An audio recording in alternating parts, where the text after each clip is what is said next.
View 70 photos. First drive, ReviewJanuary 2018 by Mike Duff. View 70 photos. Supply and demand be damned.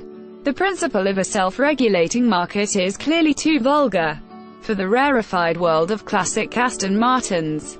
The all-new, all-old continuation, DB4 GT, a factory-built facsimile of the original, manages to goose Adam Smith by turning the long-established economic theory on its head. The arrival of 25 more DB4 GTs represents a substantial increase in the total supply. Just 75 were produced the first time around between 1959 and 1963. Yet rather than depressing the values of the existing cars, not even to the equivalent of $2 million that Aston Martin Works is charging for the continuation cars, it has actually boosted values of the originals. Since Aston announced plans to build this car in late 2016, you'd have needed to find at least $2.5 million for a half-decent GT and even more for one of the ultra-rare lightweights that the continuation model is patterned after. A 1959 example, the first built, sold last August at a Pebble Beach auction for $6.77 million. The GT isn't a restoration or one of those attempts at a made-better restomod. Every part is new, including frame, engine, and gearbox. Concessions have been made to safety, equivalent to those an original DB4 would need to compete in vintage racing.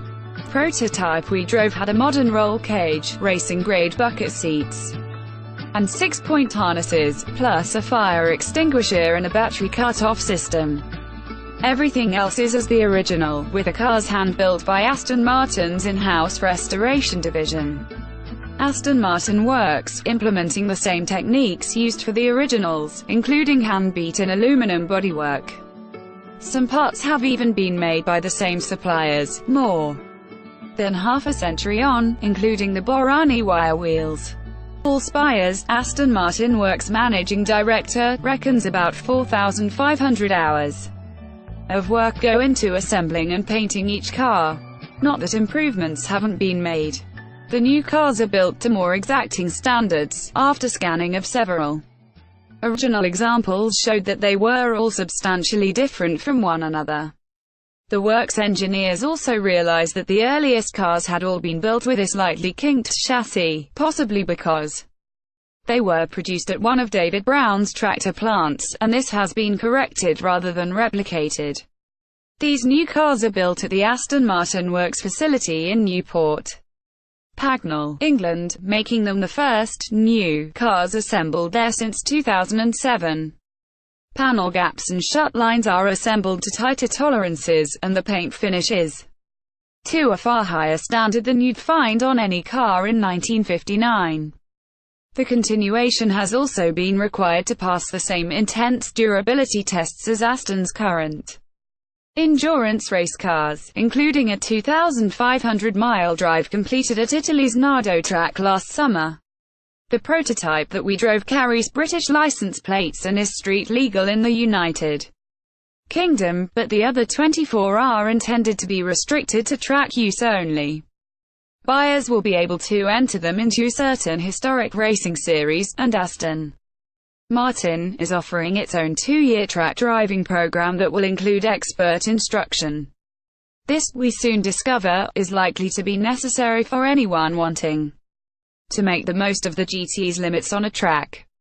Our drive took place at England's Silverstone circuit in early January on a damp, greasy surface that hadn't been used since before the Christmas break. It was an environment that quickly delivered a salutary lesson in just how little grip frontline 1950s race cars had, with the continuation's skinny period pattern Dunlop tires struggling to find adhesion. The battle was certainly amusing, but there's only so much fun you can have in somebody else's hand-built 7-figure sports car. This prototype has already been sold to a US buyer who was anticipating delivery next month without any extra patina. The continuation has a 4.2-liter inline-six engine, slightly bigger than the original's 3.7-liter.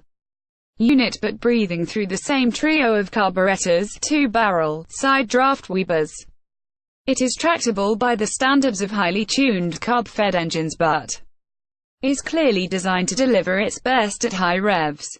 Even on the straights of the Silverstone National Circuit, the rear tires started to squirm in protest as the engine closed in on its 6,000 RPM power peak.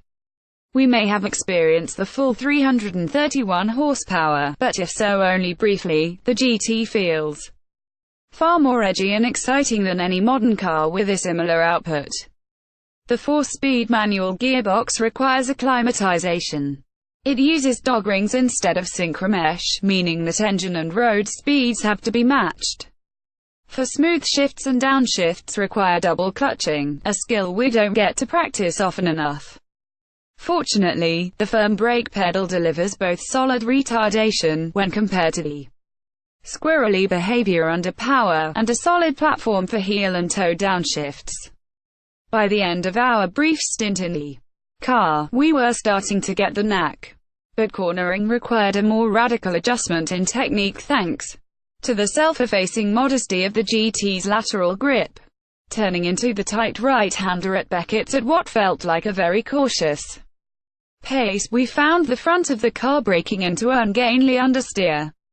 Slowing further brought it back into line, but then even a gentle throttle application sent the rear wheels sliding wide.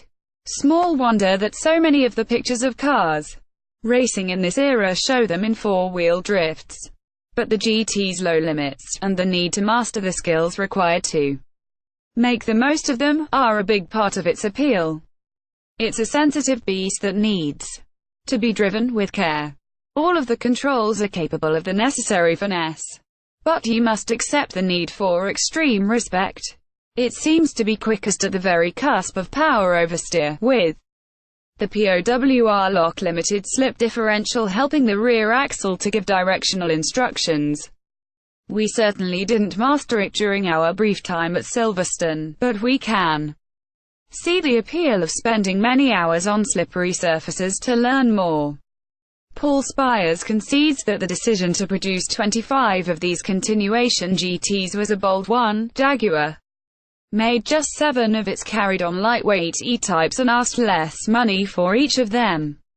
The number was chosen as the balance of the 100 DB4 GTs that Aston was supposed to have built to justify the car's original racing career, Zagato-bodied another 19 DB4 GTs, and also to give a realistic budget to allow both proper development and for Aston to take some profit from the project.